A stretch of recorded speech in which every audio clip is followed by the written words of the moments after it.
Yeah, I mean, if that's able to be shared, that's awesome because that's such. Yeah, I'm no, I interested. don't. I mean, she'll never hear it. I don't think it matters. She'll Oh, she's never- actually deaf anyway, so she will never hear it. Are you serious? Yeah, yeah, That just adds to the juiciness of the I know. tale. Let's get into it. Is that So, why she was so loud? Oh, sorry. well, probably like when she's vacuuming, she has no idea how She has she no is idea. slamming the door boards and slamming doors because you don't hear anything. And whereas my wife is like having a complete freak out meltdown Oh, over and she these probably noises. she probably does things extra loud to kind of like get a sense of vibration and feel. I Yeah, don't know.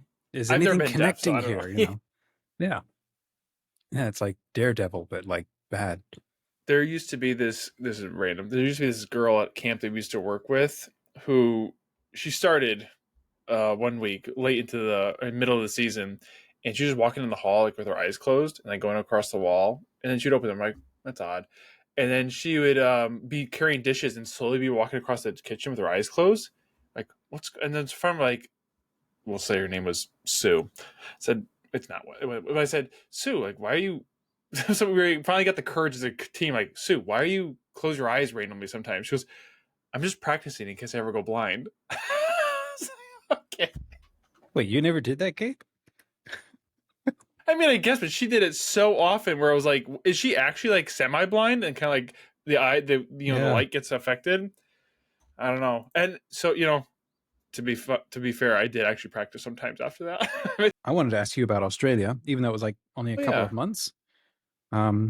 Just curious about your take, your experiences on what it was like down there, and then we can talk about, yeah, like the title can be Yeah. Australia and Airbnbs. Airbnb. Yeah, we got plenty of stuff and I got other random stuff we could throw in. But yeah, Australia. Uh I Tell you, well, so let's you know what, we'll probably get enough out of that intro just to keep on going. So yeah, let's talk about Australia. Hi guys, welcome to the show. Two hunter-blatherer dads trying to make sense of life and save the world one podcast at a time, and nothing's getting saved, and it's just more keeps coming at us. And so all we could do is just laugh at it all. And life takes a swing. What do? You duck, you punch back, or I don't know. and roll. I do all three. Oh, Doug. Drop, Doug. stop, drop, and roll. Yeah. Okay, so we both spent time in Australia. Let's get right into that. We'll talk about movies maybe later. Yeah. So you went down. So I grew up in Australia for about 9 years, and then I went back for about 6 months. And then I think you said you spent about 3 months down there. So Yeah. where were you, and what was it like? What did you eat, and what ate you? And Yeah. because Yeah. everything in Australia wants to eat people. Yeah, that's true. It's funny. So yeah, we I was gonna say we missed each other, but we because I think you went back to Australia, right? That's right. And but we still missed each other. We went in 2015. So Yeah, we had I was 2011. oh, I thought you were gonna give your age at first, and then it all fell apart. Okay. So we small backstory for that. We had gotten married in 2014, and the whole plan was I was going to go down to Australia to go to a school down there for pastoral studies. And so we had gotten married and then left January 2015. We were going to be there for at least a year. That was the backstory. That's why we were there. But when we got there, so it's funny. So I have two views. I have Australia of like the Sydney and like the culture, love it, fantastic. And there's a part of me that would love to be there longer, and actually, I actually wanted to live there, not permanently, but semi-permanently. But the experience of us going to the school was different. So when we got there, we had to face, we were supposed to be in a house, and we got sent to a different house. We were supposed to be in a house near the campus. We could walk there. But we were then moved to a house that was 40 minutes away by walk or bike, not by car. We didn't have a car. And so we ended up having to be in there. So it was an odd experience. So we have the experience of Australia. I'm saying that because the experience of Australia was split down the middle. We have one half that was very cumbersome and annoying and frustrating and with the things of what we were trying to do there. But Australia itself, I loved how clean it was. I love the laid backness. It was funny. A good snapshot is you'd go into a grocery store, guy walked in with no shoes on and no shirt. And it's just like no one even batted an eye. It's just like such a laid back like culture, at least where we were living. And Where were you? You were like Queensland, right? Further north? We were in Sydney, so Glenwood, Sydney. Okay. yeah, Glenwood, New South Wales or Sydney. So Glenwood was the area. Between Glenwood and oh gosh, something Castle. I don't remember the area, but Oh, it's something. It's Newcastle maybe, or Newcastle. That's it. yeah. Yeah. Yep. So we stayed in Glenwood, but we had something in Newcastle, and then the college itself was in something Hills. Yeah, I'm not that good. Okay. Strike two. But yeah, we fell in love with the coffee. It was amazing how good coffee and the culture around coffee was, at least at the time and the place we were. Like, I don't know if you've in America, there's a Gloria Jeans. Have you ever seen it's like a rundown, usually like shop in a mall. It's like a cruddy coffee place.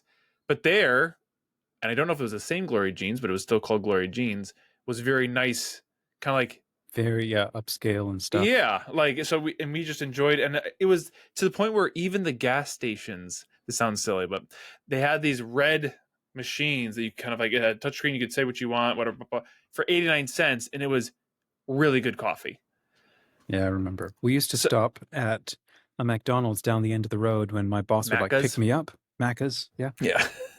The Quarter Pounder down there in Sydney was one of the best meals I'd ever had. Yeah, and what I was would that often about? stop Yeah. there and just get those on the way into work. Mm-hmm. And that was breakfast, and the coffee was great.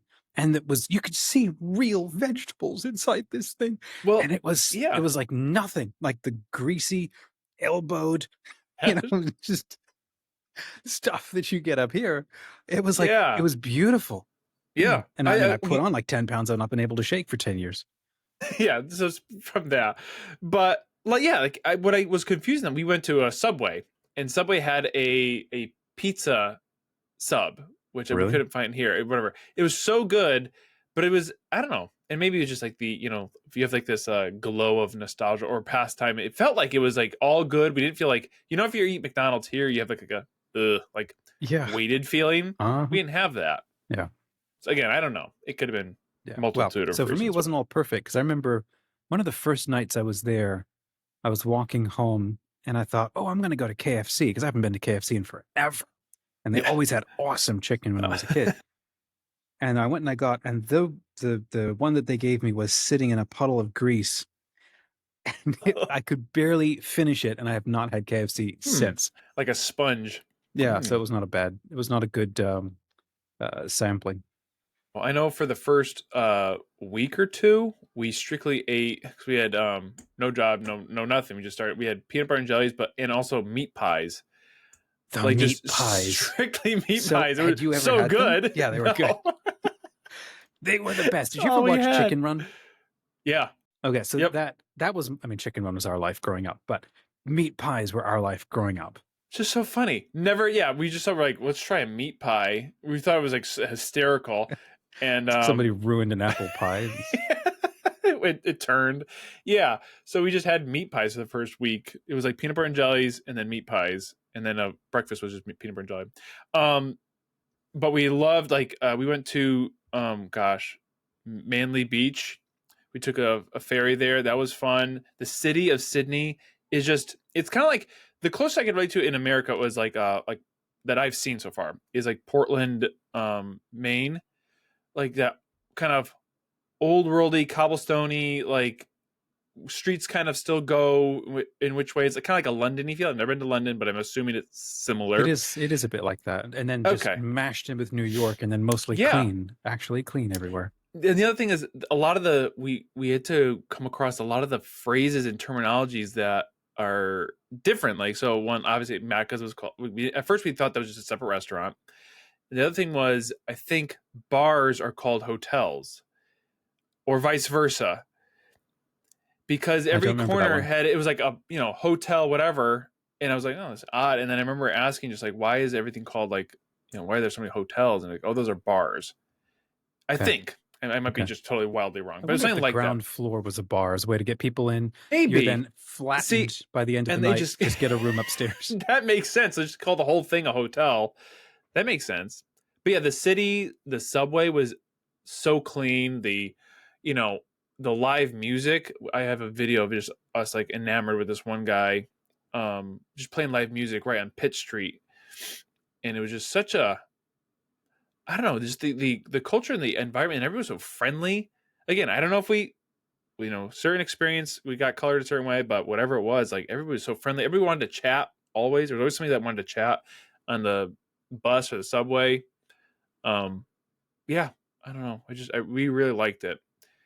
But That's cool. What animals did yeah, you see? I was just gonna say, on our way to, we were biking to the grocery store, Kohl's, and no, Woolworths, Willie's, and we look up in the sky, and I swear, I was like, when we saw it at first, my first thought was that looks like a man flying across the sky, like a vampire. And I was like, obviously that's not the case. We looked at it; it was this massive creature with wings. It turns out they were flying foxes, the bats that are massive. Like you could hear. I'm like, what is happening? I've never seen like a Welcome to thing like, Pandora. yeah, I've never seen a thing like that, so big and so like, ugh, it was just unsettling. But then everyone's like, oh yeah, that's nothing. Like, oh, that's nothing. It's like Have you nightmare seen fuel. Avatar? James Cameron's Avatar. Yeah. So there's that opening line where the guys, that hard bitten colonel is like trying to teach everybody, the new people who've just landed, everything out there wants to eat you. You are food for Yeah. it. Yeah. That's what it felt like. He would step off the plane in Australia. There you go. Yeah. Like the spiders, Now it's like all there's the some pretty big worst spiders spiders. in the world are all in Yeah. one continent. And That's then what I there's mean. nothing. And this is, I've not been able to verify this. I've been told this is true. There are no spiders in Australia. And there's certainly no venom. Sorry, New Zealand. There are no Oh, venomous that's, spiders or yeah. snakes in New Zealand. Oh. Everything migrated to Australia. So it's like, what St. Patrick happened down there? Well, somebody had said because, Australia was just like a giant prison island. They said that's where they sent all the people and animals that were terrible. That was the other thing. Speaking of like, I guess prison or outlaws or whatever you want. This is that what we heard. One of the reasons why like tattoo culture is so common there, amongst other reasons, like Aborigines, like that culture, like tattooing is very accepted there. And I remember like the first time I saw that, like I don't know, it's even more so not accepted, but I guess I still had in my mind 10 years ago that it was less. And we went to a bank. We had to switch over our banking, and like the bank teller had like neck tattoo and an arm tattoo, and like in a suit, and like had a rolled up. Like it was just like so like normal. Versus, I feel like you wouldn't see that as much. I don't know. Yeah. It New was Zealand pretty is cool. awesome in that sense because the Maori have these awesome That's half right. face blue Yeah, print out tattoos, and it's like and the they all lip. have Yeah. they all have a lot of meanings. It's like you're wearing your tribal um memory, I think, on your body and your successes and Mm. major life moments, I think, stuff like that. Yeah, and then they like normal suits and Yeah, it's ties, just normal. and like this epic, pre-industrial Yeah, warrior sort of lurking under the nice suit and tie, and yeah. Which I do like. I like it's that such a look. weird, Yeah. beautiful clash of worlds, I guess. I like that's. I've always liked that idea of like. Well, not always. I recently have liked the idea of like marking yourself in that way to memorialize something or to commemorate something, almost like a badge of honor. Like so when I was looking at like these Native American tribes or indigenous people that do that, it's so like cool. Like it's so defining. Like this body you wear, like the history of your life on your skin, and there's certain things you can only get if you do certain things. um as a side note, that's why like there's one tattoo I want to get, but I'm waiting until I feel like I'm like ready. I don't know. There's a certain like level of my mind or so I want to be at before I wear it, because I want to wear it as like a proud like badge, like I'm there and I understand that now. You want to say more? Are Yeah, we I just can't. leaving us hanging No, there? that's just a little teaser. That's for radio folks. No, yeah. So it's this artwork I found by this guy. I forget his name, but I have it saved in a folder. It's a lion, and across its face is like a banner, so it covers its eyes, and it says "Be not afraid." And it's just this. I've gotten so far, like just fear in so many different ways. Fear. It goes from the span of like childhood fear to just adult fear of like fear of failure, fear of anything. There's such like a hurdle, and I think I've come so far. And I was gonna actually plan for it and get it this past winter, and then just something about like let me wait just a little longer. And it's not because like I have like a little tattoo fund that I save up and I make that's where the money goes, and birthdays and stuff. So I had everything ready, but I was just like, I don't think I'm ready for it yet. For some reason, I don't know. It's odd, but I just was like, let me like wait. I think I have to do a few more like level ups mentally and spiritually before I want to wear that and like own it. Because at first I was going to use it as like uh, a reminder, like be not afraid, and like okay, look at that, like yeah, remember. But I kind of want it now to be this thing that I own and know and is part of me, and I don't know. That's where I was at with that one, but that's the next one. Yeah, Well, the snark in me wants to make the obvious comments, but go I ahead. probably shouldn't, which is, well, sounds like you... 4 stars. No, it sounds like you chickened out. You absolutely needed that, Yeah, I that know. thing to carry you I through know. winter. Well, that's what I thought too. And I was like, and it was a mixture of things. So that was one thing. But then I was like, now I'm like, okay, you know what I'm going to do? I'm going to wait and get it.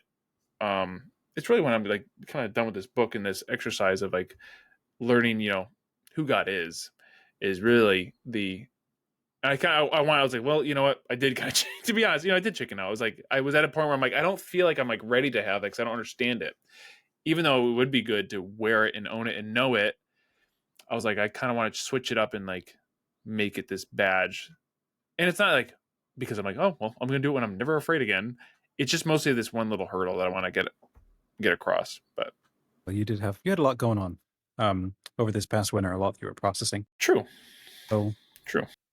by the way, I have not understood this sort of, it's like a cultural design sort of phenomenon thing of having a picture, but then you've got the eyes kind of blacked out, or there's content across the eyes. What does that mean? Does it mean anything other That than just looking cool, maybe, or yeah, something? I've seen different. So the one that represented I've seen different thoughts about it, but the one for this lion one was that you're almost it's whatever like your view of the world is whatever that thing is trying to portray. So like the Interesting. lion doesn't see anything because it's not afraid. It's being afraid. So it's almost like you can go and hunt, you can go and blind. Like you ever see like when I thought about that, when I heard somebody say like that, it was it's actually an Avatar. There's this girl who she's like the best fighter, but she's blind. She can do everything by sense of touch and feeling. She's not afraid of anything. Mm-hmm. It's like that thought of like a war, or Daredevil, even like he can do amazing things and can't see. It's like this one thing, like your whole view of the world. It doesn't even matter because you have this onus that you're not afraid and you just go forward. That's the one. That was what I saw for the lion. Now I'm sure there's other theories behind it, but that's the one I have No, heard. that does kind of make sense. I thought it might have something to do with like somehow preserving identity or That's true too. blacking out something, but it kind of makes a little bit more sense. It's the other way around. It's like your view of the world. And I don't know, Is maybe if that it's totally blacked out, it means you don't have one. I don't know. I've seen that with like Justice is blind, and so like they have a lot of that Yeah. like with like that across the eyes. But I was gonna ask if you want, have you ever thought about getting a tattoo, or if you not even if you want to get one, but if you were to get one, what do you think? Do you have any idea of what you would get?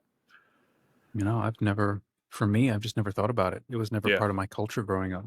yeah. Um, which is But in weird. Like I Australia, say, yeah, growing up around New Zealand with the that's Maori true. everywhere, but it Mm. was just, we were such, excuse me, white Anglo-Saxon Protestant type, you know, uh, North American. So my mom's culture, and that was probably tattooing down in Brazil, but it was also not part of my dad's But culture. yeah, that's yeah, sure, different culture. So I don't know. I've never thought about it. Um, yeah, I won't make up something right now, but yeah, I don't really Yeah. have anything. Okay. I didn't know if in your mind you were like, yeah, I'm not going to get tattooed, but if I ever were, it would be X, Y, Z or whatever. It would probably be, I mean, the first thing that always comes to mind is something kind of Celtic.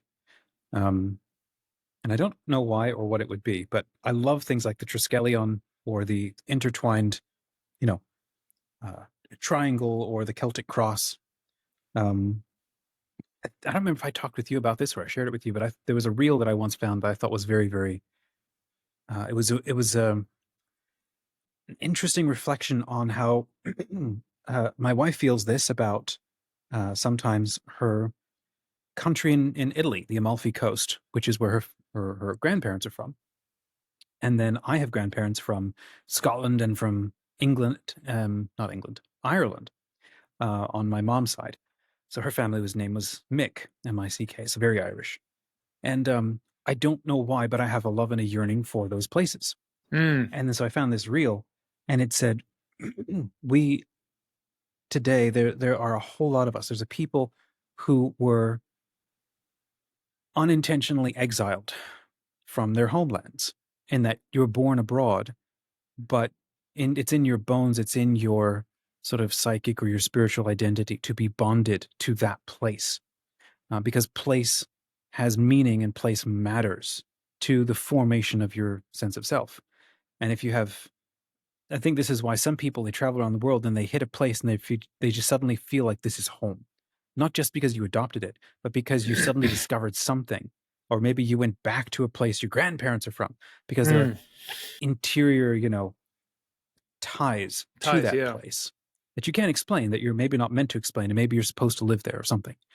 And so I felt a bit more seen, wondering why is it I don't think that it's just, oh, I grew up on the movies and the culture and just reading about the culture Yeah. of those places. Like there's something deeper there. There's like I can like it, how do you say? It's like there's a psychic imprint of that place that I yearn for. And it's funny because Australia and New Zealand have their own resonance, psychic Yeah. imprint or feeling. And for as wonderful as those places are, for me, I don't ever want to live there. Mm. And I've been trying to pick that apart for the last 10 years, wondering, why do I feel that way? Why do I never want to go back to live in Australia again? As much as Yeah. I love all the people there and have a lot Yeah. of wonderful memories there, but there's the feeling of the place is not one that calls to me. Mm. America certainly is. Um, and I'm trying to now pick that apart. Is that just because Yeah, yeah. my mom loved it the whole time she Sure. was growing up? And then I get here and I'm like, I feel like it's a bit like not an arranged marriage, but like you can create or nurture relationship or a love for anybody. And I'm trying to decide, is that what I'm doing in this country? Where do I actually want Mm. to live in the world if I could choose? It'd Yeah. probably be someplace like Ireland. Did I watch The Quiet Man too many times? Darby O'Gill? I don't know. Probably. I mean, it is gorgeous there, the Irish countryside and even the English countryside. Yeah. The mythology that's in it, the Yeah. mythology that either birthed it or that it birthed. So yeah, I don't It's know. also a feeling like it's crazy because like obviously it's weird because like anywhere in the world, let me think out. Poke holes in this. The world is the same age all around, right? Like it's there's not every piece of land is essentially the same age all the way around. Lived in or not. My point is like the rocks in America are, aside from like glacier movements, are the same age as the rocks in Israel, right? Sure. Okay. The point I'm getting with is it's odd that some places feel old. Like so Ireland, there's a place that feels so ancient, and Egypt so ancient. And yet America is equally as ancient, but I know there's societies that translate differently. I think the problem with America doesn't feel ancient, even though it has ancient roots, is there's a break in that history. Whereas other areas of the world have kept that stream from ancient times to current times. And the point I'm trying to make is I'm curious why, like, you know, there's no ancient longing. I guess maybe we don't have it. Maybe if you were a Native American, you would have it. But like America doesn't have like an ancient feel to any of us. Yeah, that's interesting. Do you know what I mean? Like so like Uh-huh. yeah. So if I think of, so I've sort of thought about that. I've like wondered, why are there ancient empires everywhere but not here? Yeah. And it's mostly because we haven't finished digging them up. There's Yeah. like Cahokia, and there's the Serpent Mounds and phenomenal stuff like that. I love research from like Graham Hancock. So he's somebody Okay. since the 80s who's been researching lost civilizations and just Cool. digging them up off the continental shelves and or swimming through them off the continental shelves and digging them up around the world and just tracking the fact that before 10,000 BC there were these weird, massive, inexplicable megalithic cultures. How Yeah. they were able to do it, no answers. The fact that they did is just incredible. So, and it's really fascinating and upends so much archaeology. But America does have a past that kind of goes back that far. Yeah. But here, okay, actually, you know what? I think you're probably right. There's three things that I want to poke a hole and just walk around it. One is we just don't feel like America has the same weight and heft as a lot of these others, partly because it just doesn't. From a Eurocentric standpoint, it's only 300 years old. Yeah. So it doesn't have this ancient long continuity. Now, also, we did not enter into this country with an intention to induct ourselves into the very long Yeah. spiritual psychic True. history of the existing people who had been here 10,000 years. Now, what they had built was not built in the same way that we would build it over in Europe. Yeah. I once had this very strong sense. I was looking out at a like Rome, right? A photograph of modern Rome or of ancient, all the ancient ruins and stuff, and had a very instant sort of real sense of like, oh, this is exactly like a coral reef. And in the same way that the coral reef is like built up from the bodies of millions of little, these little creatures that then calcify and harden, and they become gorgeous and they build massive superstructures under the ocean. And I just thought, this is so interesting. Humans are doing the same thing, but in time and with granite or with stone. And it has meaning and it's communicating something, but I think functionally, at least this is one read on it, it's a coral reef made by humans that we all go and live in. Whereas there are other cultures and other tribes that cultivate other disciplines where they're not as obsessed with building everything in matter. They want to build things more in the spirit and connect with it and talk with it and work around with it. And we just don't have that understanding or that discipline anymore. Yeah. Well, you know what's interesting too? I remember once hearing a study done with kids, Native American children, and just modern American children. So they took children from reservoirs and children that were in You mean modern the America. reservations? Reservations, not reservoirs. Okay. But bodies of water, fish. No, so they took these two groups and they give them blocks, to build. And it's funny, all typical modern American children, they'd build, stack the blocks as high as they could, and all the other Native Americans built circles. Oh, interesting. And it's like this idea, and it goes to also kind of what you were talking about before too, with like these modern coral reefs, that a lot of it seems, though, again, here's my uneducated theories, Native American culture was always to live in the land and not leave the mark, right? The land was supposed to remain as is. They were just supposed to pass through. That's why there was no major cities, no major establishments, other than like the Navajo Indians who built their houses into the rock face. Still didn't really disturb the land, though. It's funny how you can have an entire culture and civilization live in a massive piece of land, and when they're removed, it's almost like the land remains untouched.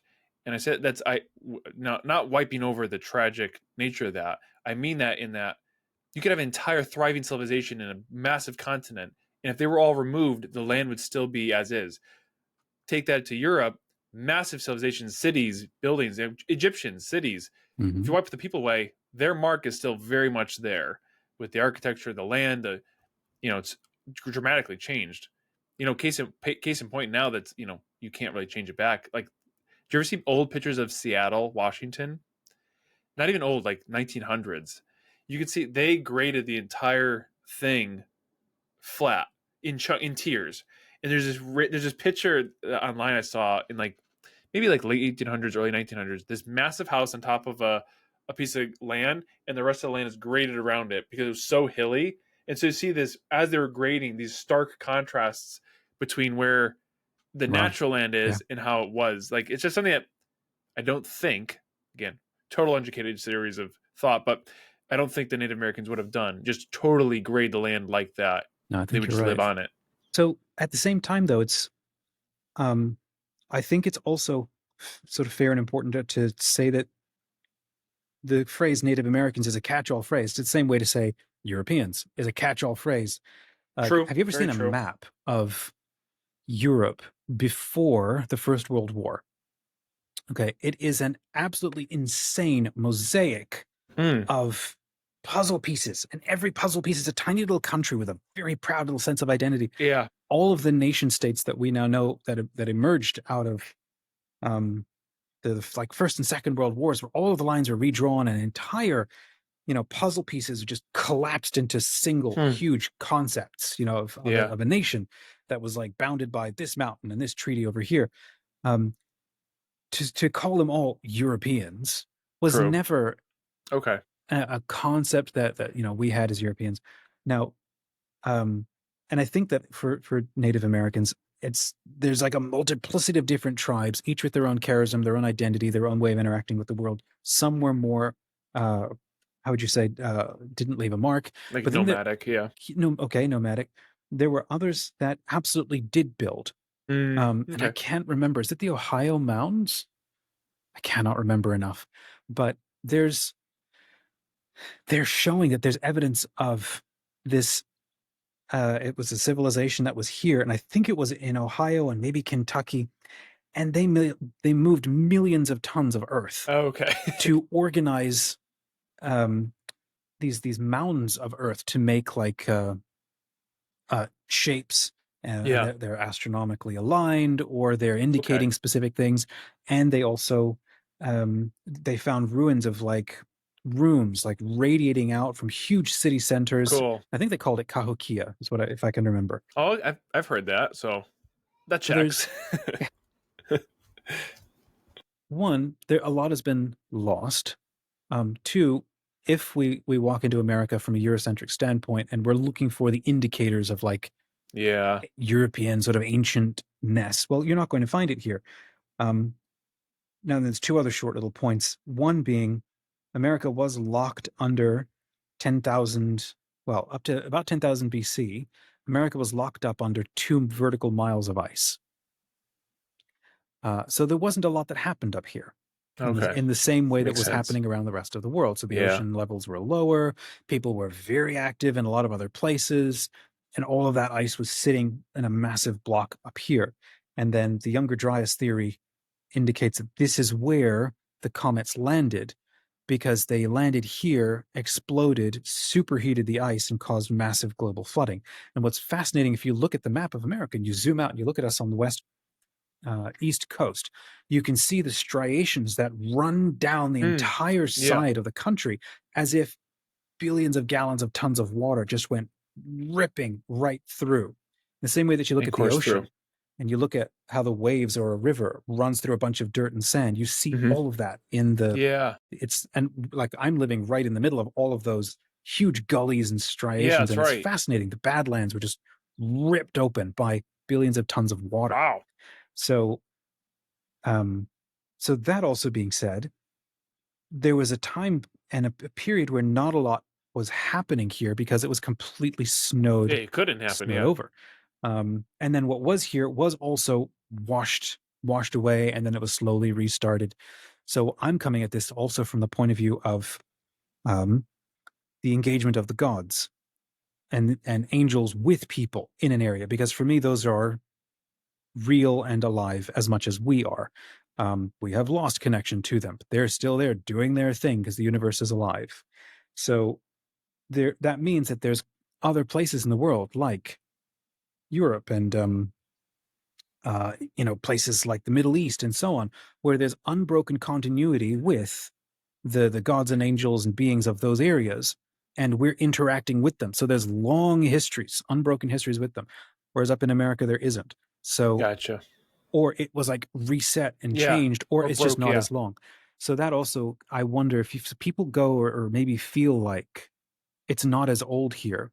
It could be just because the relationships are not as long here. Hmm. And then last little thought, actually having to do with the whole sort of idea of the reefs and over spiritualization and stuff.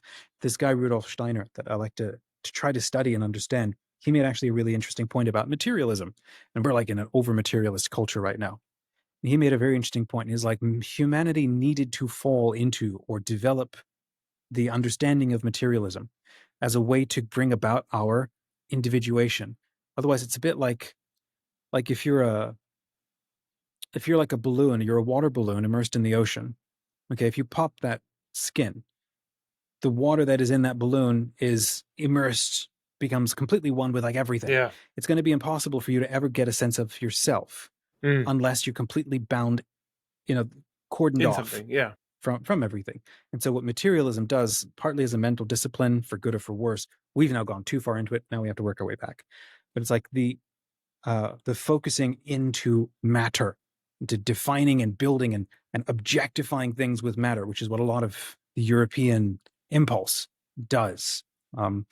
That's valuable and important because it separates you from everything else, separates you from the world, from the gods, from the angels, it separates you from other people. It allows you to objectify stuff so that you can begin to get a sense of who I am separate from everybody else. Yeah. Oh, that makes sense. That's great. And that's valuable. Now we've gone way too far. And we've Too now far, said yeah. there is nothing else. But the And stuff. but stuff. There are Yeah. no gods and spirits and angels and everything. So now we have to work our way back into that conversation. Interesting. It is funny how we've talked about this before, how, and this is kind of loosely based off what you were saying, but just stuff and collecting, and like, you know, you look at like, I like things. I'm a man of things, and, you know, for better for worse. But like, there's sometimes that there's things that when I'm surrounded by them, they almost make me feel more of myself. Case in point, down when I had my office in the basement, I had like, you know, my Funko Pops over there. I had a copy of the Constitution over here. I had this beautiful painting over here. Like, I like this array of things. And it's funny how like there's times where I've found myself deeper when I've come across a thing. And case in point, right back, I don't know if you can see it back behind me, is, you know, that little action figure. It's way far back now. Oh, I should yeah. bring it. I've Bring been it trying farther. to discern what that thing is. There are two action figures from when I was a kid. It's just funny how like as a kid those things resonated with me, but it's like now it's a different part. It's like this piece of me that is memorialized in that thing. So I do. It's funny. Like I try to be. This sounds like, you know, ridiculous. I try to be minimalistic in that I don't want to have just stuff, Right. but I do like things. You know, like I like hoodie. Like here's a good example. I like hoodies, but I don't want 20 of them. I just want like 3 of my favorite hoodies. You know, like a black one, a white one, and a, you know, red one, whatever. Same thing goes for like books. I like books, but I don't want to just have books just for books' sake. I like to have books that I care about and like, but I will have a lot of them. Yeah. I think we have objects, right? We externalize things so that we can see them more clearly. Same reason why we write a book. It's like, I've got this really cool idea. Let me sit with it for like 6 months, 5 years, and then externalize it and try to put it outside of myself so that I can walk around it and then see it more clearly, because it's hard to see stuff when it's inside you. I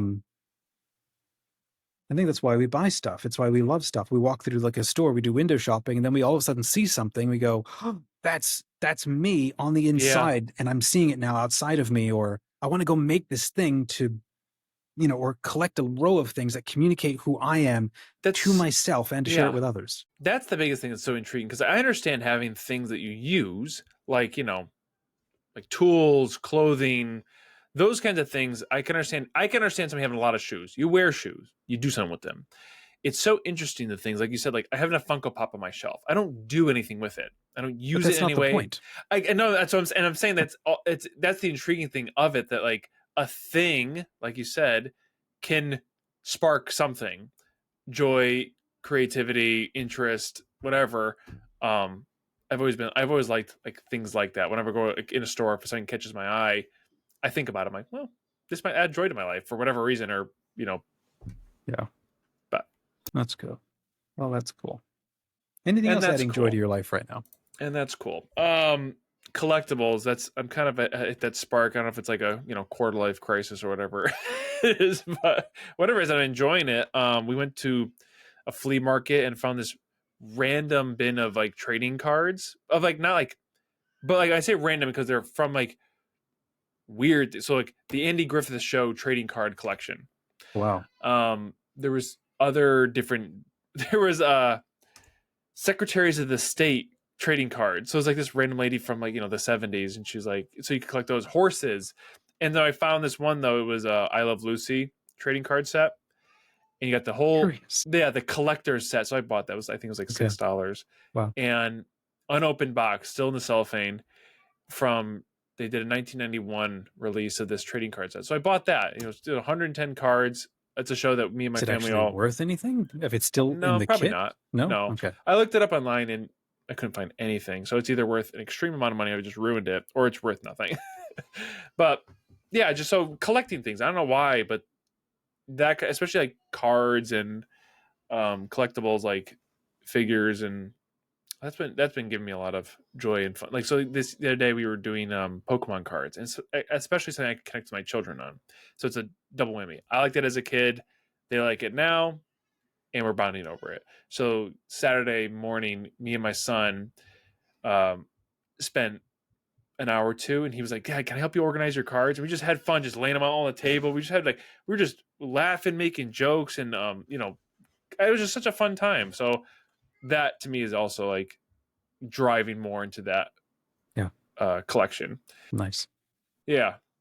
That's And cool. even went to a store and found like some of the originals from when I was a kid, like, and bought those, like, so that's where all my fun money's going. That's cool. Straight into collectibles. That's cool. Yeah. Over The other the fun. Oh, go ahead. Go ahead. So one more thing we did is the fun thing we've been reading the book Holes. Again, another Really? fun book I loved as a kid. So I was reading to the kids and they love it. Like every night, every time I'm like, all right, it's bedtime. No, can you read one more chapter? One more chapter. It's so funny. Like, it's a good book, but it's interesting how much it Did the book caught. precede the movie? Yeah. Okay. What is it about, the book? I've never So seen or read either. if you've seen the movie or read the book, they are like a 1-to-1 match. I think there's only one discrepancy where they switch the characters who says something, but it's Okay. doesn't mean anything. The premise is that there's this family called the Yelnats family, and then way back in the 1800s, this the great great grandfather cut up a deal with the local healer, witch, whatever, gypsy, because you want to try and marry this girl. And she says, I'll help you marry the girl. All you have to do is feed this pig and carry it up the mountain every time and sing it a song. And at the end of its, in a year's time, the pig will be big enough, because in Latvia in that time, the father wanted a pig for his daughter. He finally does the whole year of doing it. And the daughter is like in the book, she said she's like a flower pot, has nothing in her head. She doesn't think, is stupid. And she says, oh, which one? It's between this young man and this old, gross looking guy. And she couldn't decide who to marry. So he says, forget you, I'm done. And he leaves to go to America, but he forgets to go back. And the deal for the gypsy was, as long as when you're done with the pig, you come back and carry me up the mountain and sing to me, you'll be married. But if you don't, you'll be cursed for all eternity, you and all your family. So there's this curse on this family because he doesn't do that. He leaves, goes to America, doesn't do it. So it follows the history behind this guy who the great great grandson then gets caught in the wrong place, wrong time, gets sent to this camp to build character. And there's this two parallel stories going on. The story of the great great grandfather and what happened to him, and the story of this this landowner of the lake. And the point of why it's called Holes is that along the great grandfather's family history, a very wealthy individual, the great grandson, gets a lot of money, but then gets stopped by a murderer and has to bury the loot somewhere in the lake. And the other side of the story has is to bury the what? He buries the treasure chest somewhere in the lake, or in the desert. Now the lake has gone dry, and I'm kind of going across lines because it's kind of like in my head as a flurry. So, anyways, the path comes back together where the great great grandson digs up the treasure in the dead deserted lake, and rights the wrong of the curse. So it's this whole story of this. This curse happens. The family goes. That is nothing what I thought this movie was about at all. But it's a very fun. We loved it, and it's the whole history. They go back and forth, so you learn about his history as they're telling the current story, and then it goes back in time, so it goes back and forth, and there's a middle story that happens in the middle. So we read the entire book, and then we finished the book at like 4:00. We were outside reading the book as the kids were playing around, or they were sitting around, and then we watched the movie right after, and it was just fun. It was a fun weekend, but they loved it. That's awesome. Yeah, and then it holds even the dialogue holds the same. The same. Amazing. Yeah. It was so funny. My dad used to record shows when they would come on TV, and then he would record them on VHS, and then we kids would rewatch them afterwards, and that's how we built up our library of videos. And but I'd never seen him do it. All I knew is that he would come walking in the morning, bleary-eyed, and go, "Oh, I did that thing last night." And he goes over and pulls out the VHS, and then he would write the name on the label and put it up, and then I would get to watch it later. And I was like 6, 7, maybe. And so I remember going. My mom got a beautifully illustrated book from the library about a crow gathering up beautiful little items, and I don't remember the rest of the story. I just remember being so enchanted and in love with it. I ran over to the VHS and I grabbed the pen. She said, "What are you doing?" It's like, it's easy. You just write the name and then you can watch the show. How enchanting. Yeah. That's the kind of mindset I want to have. Yeah, wouldn't that be fun? Over the so talking about things that bring joy, over the weekend I was watching a series called Light and Magic, and it's the behind the scenes of Industrial Light and Magic, the business that was started by George Lucas when he was trying to figure out Star Wars. Okay, yeah. And he had to create an entire industry to make the movies that he wanted to make, and he continued to break ground and then create, if I'm not getting it wrong, basically all of the tech that we now have today was because he wanted to tell Star Wars, and he needed tech to be invented so that he could tell the movies the way that he wanted them to. And then he would keep pushing his team, and it was the most incredible thing. Like, they invented digital editing, they invented better and better versions of like everything. They invented CGI modeling, they invented Photoshop, cool. They invented all digital cameras, like all of these things that are now industry standard. Him and his team broke ground on every single thing. And then, it's just incredible. That's cool. The thing that I loved most about it is watching the people building the models and then trying to film it and composite things together and tell these epic stories and characters walking around on set and all of this, and see how the movies are made, all of the special effects, because that's what they are. They're a special effects team company. They no longer exist. I think that they were sold off and bought out, and they merged with like a bunch of other companies now, especially I think with Disney acquiring them. And then Weta Workshop has sort of become their biggest competitor, and so they closed down a couple of years ago, a few years back. Anyway, my childhood, a lot of it was spent reading these glossy, highly done books of all of these special effects, like blockbuster special effects, and like I studied every single one of those books, like end to end, like how they made Superman fly and how they animated the dinosaurs in Jurassic Park. And I was actually surprised at the number of movies that ILM put out that are now cultural defining movies, like Goonies and Jurassic Park, as well as Star Wars and Pirates of the Caribbean. And they even started or bid to do Pandora or Avatar with James Cameron. Then they walked it back and decided they couldn't do it well. I didn't know that they were the ones behind a bunch of these really incredible movies. Indiana Jones, of course, is another one. So was it a documentary you watched of this?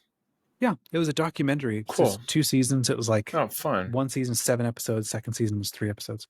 Cool. And so for me, it was a throwback to my childhood. That sense of like watching imagined worlds become real. Yeah. And then studying these books and studying concept art, because we weren't allowed to watch a lot of movies. So it was like Wednesday, you could watch a movie, and then Saturday morning, or maybe just on Saturday, maybe Sunday. So throughout most of the week, we couldn't watch a lot of stuff. We certainly weren't watching a lot of really popular trending stuff. So when we would go to the library, I would borrow these books to see how were the monsters made and how are all these things made to, prep for all these movies I'd never seen. And, that's why I keep coming back to like our conversations around projects like Legend Fiction and how to use AI for authors and art and stuff like that, because it's putting me right back to being that kid going, if I can imagine it, I can make it happen. Yeah. And for the first time now as an author, I can now imagine my own Weta Workshop and share it with somebody else. That's so interesting. The thought back to you as a kid with the magic mark or the Sharpie on the VHS. Like, if I could just think it, I can see it's like, I'm going to see Unicorn Dragon Fight 3. It's like, push it in. 3. Yeah. Well, I gotta get to the good part. It's cool to think that, like, now you as an adult can, with the tools we have available to us now, can essentially be that kid with the magic marker. As long as you write it, it'll appear. We have such great tools that do that. But that's really cool. So did you just finish this season or the documentary? Yeah, I finished it. We finished watching it. Yeah. Man, so let's talk about Airbnb for a minute, because we were kidding about that at the beginning. And then let's talk briefly about movies, if we can fit it in, what you watch. Yeah. So we can. Okay, we've had this weird situation. So right behind this wall here, I can point properly. Yeah. We have it's been an Airbnb since we moved in, but the problem has been for us is that people will show up at 11:30 at night. Yeah. It's a long drive to get here. There are cultural things or local things to see around here. It's a bit of an old area. Hmm. And so people will drive in out of town, especially on holidays. And dang it, there are holidays every month in this Yeah. country. Um, so people will show up at least once a month, a couple of times a month, or they're visiting family from out of town or something. Yeah. And they will slam doors. I don't know if this is normal for an Airbnb. We're in a townhomes. So all Yeah. of the houses are like right up against each other, Right. Yep. sharing walls and stuff. And when we moved in, they said, "Oh, we had like cutting edge air gap technology, so there's no noise going through. It's like beautifully silent." And we thought, well, Great. that sounds awesome. Yeah, right. So they come in, they slam doors 11:30, and they of course wake us out of sleep because we're in bed 9:30, 10:30 maybe. And they slam doors. The stairs are right behind our right next to our bedroom. So as they come thumping upstairs, with their baskets and bags and whatever, they then go and they check every single stupid door in the house to see what it opens. There's the Ooh. doors to the air closet. There's the doors to the washing machine. And the thing with these stupid doors is when they close them, they got these little clasps. And you have to either, which is what we do because we're nice people, you close it and then you apply a little bit of tension and it pops right in. Yeah. Most other people go boom, boom, F it. Woof. Slam. And they slam it to get it to catch. 11:30 at night. We're trying to get back to sleep. And kids and people who have no respect for how doors work. Yeah. And they just like in our house, we're partly introverts. My wife is an HSP, highly sensitive person. Highly sensitive person. Yeah. And so when you close the door, you do it carefully. You don't slam that thing. We had a guy come in to check the the washing machine the other day because it's broken. We have a pile of laundry growing because we can't wash our clothes right now till the guy comes on Friday. And so the guy comes in and he kicks off his shoes and he reaches around and grabs the door. He slams it closed. I'm like, excuse the F me. Oh yeah, most people do this, darn it. Anyhow, so it's been 8 months of this kind of thing. And here's my problem. If I don't get good sleep, I have crippling migraines that last for days. Yep. If my sleep is interrupted, and then my wife, she has a traumatic memory around this because the first apartment that we stayed in, there was a jackass who'd come home at 1 a.m. every morning and he'd wear his boots and then do all of his laundry until 3 a.m. And he would thud around everything. And I went up at one point and they knocked and I said, hey, could you, we're trying to sleep. We're right below you. Can you be quiet? Oh, yeah, sure, man. And then he went and did it all over again. Did and it everything. all same. And so we called the police on him. And now at that point, he was, you could hear that he was livid. Mad. He was actively thudding after that. At one point, we took a broom and I thought, this is what you do. I've seen it all in the movies. Exactly. For a second, he was quiet. And for like one time, he was quiet. And then after that, I did it again because he was like just insanely loud. And then he just stamped right back. At that point, my wife was very, very concerned that he would come around, especially if I wasn't home, and be violent or something. Do anything. And so we contacted the head of the apartment complex, and she said, "Oh yeah, let me hit him up on Messenger, see if he can be quiet." And I was like, wait, how do you have a relationship with this guy on Messenger? Turns out they were dating, and it's like it seemed obvious to me if you're a tenant up in there, you have certain responsibilities. People around you are like, this was a pricey place we were paying to get into. That place was awful. We had bad sleep. We got pinworms out of that place, and there's the bad guy, stomping. Just terrible. We ended up blowing through thousands of dollars just trying to sleep by going to local hotels just so that we could sleep at night. So it created a very traumatizing situation for my wife. So now I have these jackasses, the tenants, the people are nice. I'm sure they're nice people. They're probably nice people. They have no idea. Because if you're living in your own home, it's a freestanding home, you come to an apartment, you think you can do all the same things you normally can. So we DM'd the Airbnb host through Airbnb and said, hey, this is going on. I'm sure that they're totally innocent. I get it. They're just not aware of how sound travels. Could you please have them do something or just warn them? Or like put a sign up or something. Whatever. Put a freaking sign up. From 10 to 6. It's supposed to be quiet enjoyment, quiet hours. Yep. And she ignored it. So it happened again. So we sent another DM. It happened again, sent another DM. Then she blocked me. Well, okay. And that block lasted for a whole year until it finally elapsed. And Wow. it's like, well, I tried to find her email online, and then I contacted my landlord. And I don't love my landlord, put it that way. He did nothing for basically a year. He complained. I tried to get him go to the HOA. Like, what are our Yeah, laws? What does anything. the HOA have to say about something like this? All we want is for her to let her people know. Yeah, that's it. Just be quiet enjoyment stuff. Because they're probably not aware. Yeah. And she stopped taking the landlord's calls, would not do anything, would not collaborate with him. And I'm here racking my brain like, you're two business owners with sister houses. How are you not working together for the enjoyment of people giving you money so that Yeah. more people keep coming and giving you money? Why are there not good relationships That's happening here? wild. We finally got in touch with the HOA. I finally found the bylaw that this basically would seem to fall under, and the HOA finally basically said, well, we can't really do anything. We have no authority over any of the businesses run in our area. So what are you doing? What? What are you there for? Who's the grown-up in the room here that can Yeah. actually control anything? And so then we started getting on ChatGPT. I'm like, okay, pretend like you're a person who fully understands property management. What should we be doing Yeah. here?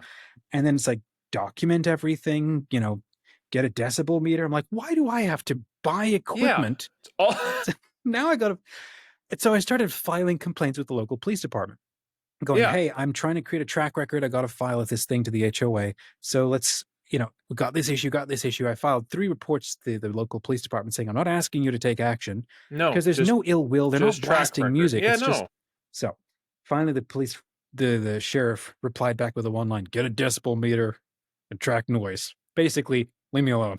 Yeah. Because I can't do anything about this. Yeah. My wife was like, she's getting all like mad. Yeah. Like, call the police. I want a SWAT team on their ass. Yeah. I want them. I want this. Get in the guard. Get in the reserve. Yeah. And I'm like, I can't do that. There's Yeah. nothing I can call the police on for this. So what I started doing is going over, I would knock on the door and I would say, hi, excuse me, you don't realize you're very loud. Most people were like, oh, I'm sorry. And they were actually kind of nice about it every time. I know it's not a big deal. No. Other people would just like, you'd see them like peeking out windows and shut the light off, go upstairs, and they would not answer the door. I'm like, how grown up is that? Yeah. So we just defaulted. Yeah, exactly. So we defaulted to taking notes and then just taping it to their door. Almost every time it's 10 o'clock, you're making noise. I go over, I tape the note to your door. Friendly little note almost every time, and then ring the doorbell and then wait, and they don't show up. So I go back to bed.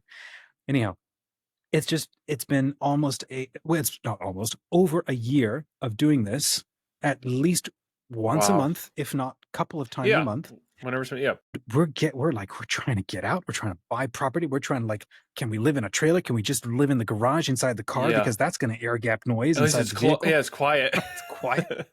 It's just been this ongoing odyssey. The landlord wants to do nothing. He's like, basically, I hope you'll leave me alone and you solve your own problems. Yeah. And the Airbnb host doesn't want to do anything.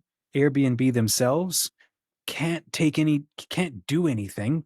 So finally, my wife said, I just want you to handle it. I can't be involved. Find a way to handle it. And I didn't know what other options are available at any point. So I just wrote everything up and I submitted it to Airbnb and I made sure that, the host got a view of it. And then suddenly the house went silent. And I realized, the one thing I did differently this time was that described it's been an 8-month problem. I collaborated with my landlord. I'm filing local police reports. I've spoken to the HOA. Here's the bylaw. And there's been multiple reports about this thing. And I made sure that she was included in this complaint. And so she could now see all of the activity, I'm guessing. Suddenly the house goes quiet. And there's nobody in there for like a month and a half. Like, oh, this is really nice. Okay, what happened? And then this past week and a half, they're moving out. Okay. And I go to take a walk the other day and I can see she's there and she's sort of staring at me like, are you the jackass that's been, did you ruin my business? I'm guessing, she's watching me like, because I take a walk around the neighborhood. And I'm like, I'm not going to. You're just like, hi. Yeah, exactly.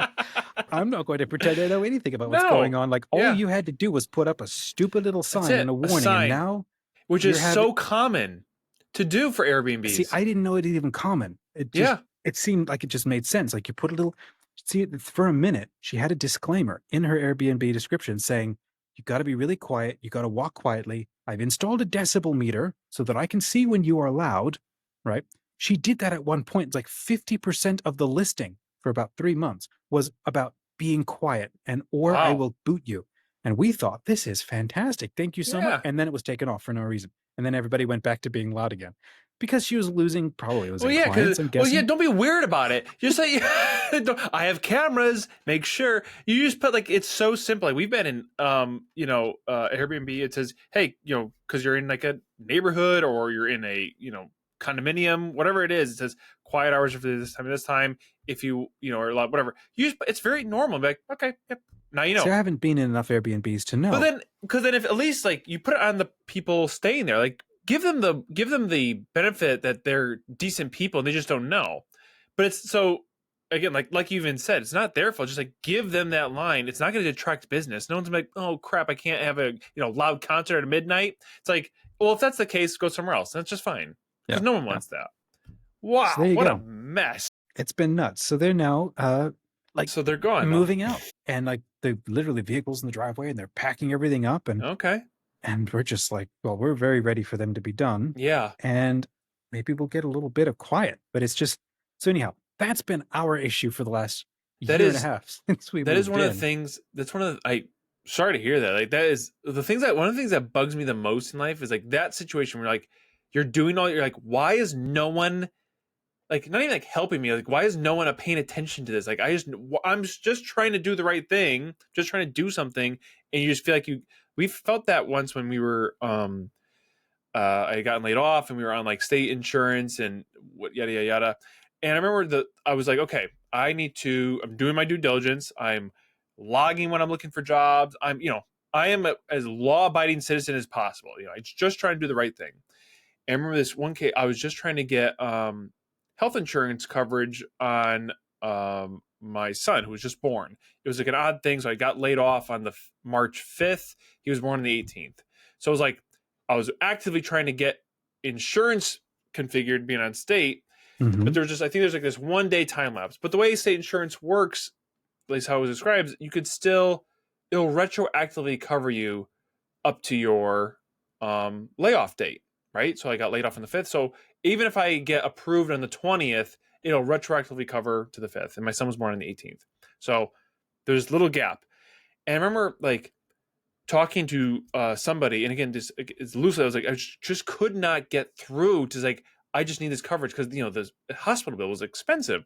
And like we had zero income, nobody to pay for it. I'm like, just trying to do the right thing. I know that is not, it's available that the state can do this. And I remember talking to this one lady, especially, it was like this one time where you're talking to like, the police officers, just get a decibel meter, just figure it yourself, or, just kind of bursts you off. Talking to this one lady who is part of, I forget whoever helps with healthcare in Connecticut. I'm already forgetting. Anyways, and I told her, I was on the phone for an hour, finally got through, just this daily effort on the phone for an hour, finally get through. And finally I get through and I said, this is the one phrase I said. I said, I really need to get this insurance instated because the bills are, I have a lot of bills and I don't want to, I said this is the line. I don't want to have to keep waiting on the phone to get somebody. I'm on the phone with you now. Can we do something? The one phrase, I don't want to have to keep waiting. And her comment was, well, if you were a good father, you'd be fine waiting on the phone for as long as it takes to get healthcare for your son. And I said, I was like totally taken aback, but I was like, what? I was like, and I said, I was like, no, I'm trying to get it. Like and she just shut down. And I remember it didn't get anything. Like back in my day, we spent 6 hours on the phone. You didn't have call me back service. You stuck by that thing, and it was bolted to the wall. Do you know what I mean? You couldn't go anywhere. You had to walk 6 miles to school. Uphill both ways in the snow, barefoot. Oh my gosh, they're toxic sludge. I was like, it's just like one of those scenarios where like you feel like I'm trying my hardest to do the right thing, and you just keep getting that pushback in that final line. You're like, why is no one helping me? Why is nobody doing anything? So I get put down further. We got shafted as by health insurance in this. Oh, always. So a few years back, my wife absolutely collapsed and crashed, and Mm, stuff was getting like really, really, really bad. The Lyme was increasing, the Lyme health conditions, and then there were other complications that were being yeah. misdiagnosed, and they were pumping her full of pills because nobody was treating any of the underlying causes and stuff. And so I got on the call. Well, we found this treatment center out in Arizona to handle the Lyme infection specifically, and give her a chance at sort of getting back on her feet. And so we found that, and then the fees were like, God, what were the fees? I think the fees were 80 grand. Wow. And so we looked at Goodness. health insurance, and Yeah. gosh, I think it was Samaritan. It was not Samaritan. Anyhow, it was one of those needs sharing Yep. programs. And we called Yep. them, and we explained the situation, and we're like, if we take out these fees, would you cover us? And they're like, well, let's have a look at your paperwork. I want to see what the doctors have to say, see if you're going to be covered, blah, blah, blah. And so we sent them all that stuff, and they audited it, and they were like, yeah, we will cover you. Start paying us right now. Yeah, Give of us your money. course. Yeah. And yes, we will cover you and basically reimburse you for those expenses. And so we thought, oh my gosh, this is a God thing. Beautiful. Yep. Yeah. Probably still was a God thing once we finished getting through this story. But so I called up all of my, all the credit cards that I basically had good credit, finally paid everything off. And before they could like talk to each other very quickly, managed to like hit them all up and get everybody to loan me, close to 80 grand kind of thing. And then we flew out. And then for about, was it maybe 6 weeks or so, she went every single day. And she got the treatment. So when we finally came home, uh, we're now paying all of these additional bills. Okay. And this is at this time is when we're in the stupid apartment with the pinworms and the jackass overhead. Yeah. And we're Oh, just like trying to hold the line and just trying to sleep. And I'm trying to like make sure I can find work. And we're in South Carolina for the first time. And then about a year later, they call us back and they go, oh no, we can't cover any of this because your wife had a pre-existing condition. And we're like, we told you. yeah. The doctor said it was not an existing condition anymore. And this was like a new version of the Yeah. problem that was not whatever. And so at that point is when we were on the hook for the 80 My grand. gosh. And that's when I lost my job. And that's right when the pandemic started. And anything else? What else? Gosh. I don't know. There's probably more. And I lost my feet. Yeah. So we don't have health insurance at all. Oh man. And this is part of our story. We've been unable to get out of refinancing, debt consolidation loans, debt repayment programs, and all the way till today. And we're still sort of under this cloud, and we're just trying to like, make all this stuff work. So health insurance would be nice. But it's the same sort of thing. Stay on the phone. Like you'll I figure know. it out. Just figure it out. If you cared, you'd be that. Yeah. Just like so demeaning for no reason. Hey, so there you go. What did we cover today? Australia, Airbnb, things that bring you joy, Yeah. And then lovely people who and health insurance. Yeah. And I think we will wrap. Friends, if you have nightmare stories and situations, and if you want to share them, let us know in the comments, and maybe we'll reply to them, talk about them, see what they prompt for us, and we'll try to be back next week. Maybe we took a week off because of the holiday. We just couldn't make it work. Now we're back, baby. And now we're back. See where it goes. So have an awesome week, friends. Stay crazy, laugh a lot, cry a little bit, or maybe cry a lot and laugh a little bit. Whatever you need to do. Stay in the game. Stay with us. And talk about it. Find a friend, talk about it.